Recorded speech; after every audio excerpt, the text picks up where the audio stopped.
ঢাকা চট্টগ্রাম মহাসড়কের সীতাকুণ্ড মিরসরাই অংশে ৬৬ কিলোমিটার দুর্ঘটনা থামছেই না। গত ৩ মাসে নগরের সিটি গেট থেকে মিরসরাই পর্যন্ত অংশে হাইওয়ে পুলিশের হিসাবে দুর্ঘটনা ঘটেছে ৩২টি। এতে নিহত হয়েছেন ৩৫ জন, আহত হয়েছেন ৫৪ জন। অথচ মহাসড়কের এই অংশে কোনো বাঁক নেই। এরপরও একের পর এক দুর্ঘটনা ঘটছে। এই মহাসড়কে চালকদের ৭০% বৈধ কাগজপত্র নেই বলে অভিযোগ রয়েছে।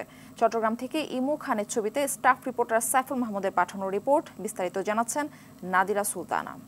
সব মশার বিরুদ্ধে সুরক্ষা দিতে এলো বসুন্ধরা এক্সট্রিম অ্যারোসল। মশার বিরুদ্ধে এক্সট্রিম সুরক্ষা। দুর্ঘটনার কারণে এখন অনেকটাই অনিরাপদ ঢাকা চট্টগ্রাম মহাসড়ক। 4 লেন হওয়ায় মুখোমুখি সংঘর্ষের কোনো দুর্ঘটনা নেই বললেই চলে। তবুও থামছে না দুর্ঘটনা। প্রতিদিন এই সড়কে মৃত্যুর মিছিলে যোগ হচ্ছে নতুন নতুন প্রাণ। ঢাকা চট্টগ্রাম মহাসড়কে তো যারা গাড়ি চালায় তারা তো সম্পূর্ণভাবে গাড়ি চালায় না, দেখে শুনে চালায় না। তারা যেন দেখে শুনে চালায়, আর যারা রাস্তা পারাপার হয় তারা যেন রাস্তা পারাপার করার সময় দুই দিকে দেখে শুনে পার হয়। এখানে মানুষজন এমন বেপরোয়া গতিতে গাড়ি চালায়, মানুষ রাস্তা পার হবে ওই সুযোগটা সচরাচর দেয় না। যারা আইন শৃঙ্খলার মধ্যে আছে ওনাদেরকে যথাযথ পদক্ষেপ নিয়ে চালাতে হবে, এটা তাহলে দুর্ঘটনা কমাতে পারবে। আর যারা যাত্রী আছে পারাপার করবে, ওনারা নির্দিষ্ট স্থানে পারাপারের জন্য ব্যবস্থা থাকলে উপযুক্ত স্থানে পারাপার করলে যথাযথ বলা হবে, এক্ষেত্রে দুর্ঘটনা এড়ানো যাবে। মাথা থাকবে যে সোজা, চোখ যাবে যে কোথায় রুকন গেল আছে। আমি যে গাড়ি যা কাটতেছি, গাড়ি পিছনে থেকে রানিং গাড়ি আসতেছে কিনা, কিন্তু এদের কাছে এটা অভিজ্ঞতা নাই। গাড়ি হয়তো অতিরিক্ত বেশি দূরে চালালে ওইটাও অ্যাক্সিডেন্ট হয়।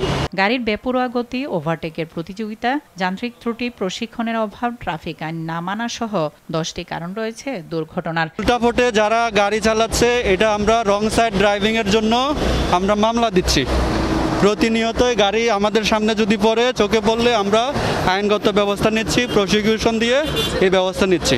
এদিকে মহাসড়কের চট্টগ্রাম অংশের সব জায়গায় দুর্ঘটনা হয়, তবে 25টি এলাকায় দুর্ঘটনার প্রবণতা বেশি। ঢাকার চিটাগাং যে হাইওয়ে, এটাতে মানুষের চলাচল, গাড়ি ঘোড়ার চলাচল অনেক বেশি।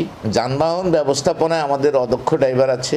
গণসচেতনতার পাশাপাশি দক্ষ ড্রাইভার দিয়ে গাড়ি চালানো এবং ড্রাইভারকে পূর্ণাঙ্গ রেস্টের মাধ্যমে গাড়ির স্টিয়ারিংটা ড্রাইভারের হাতে দেওয়া, এই জাতীয় বিষয়গুলো যদি আমরা মনিটরিং পাশাপাশি এই জিনিসগুলো আমরা যদি অ্যাকশন করি, আশা করি আমাদের এই অ্যাক্সিডেন্ট কমে যাবে। চালক ও হেলপার থেকে শুরু করে দুর্ঘটনার জন্য পরিবহন সংশ্লিষ্ট প্রতিটি সংস্থাই দায়ী।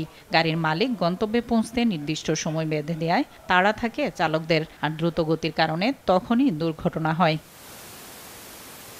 নাদিরা সুলতানা, RTV।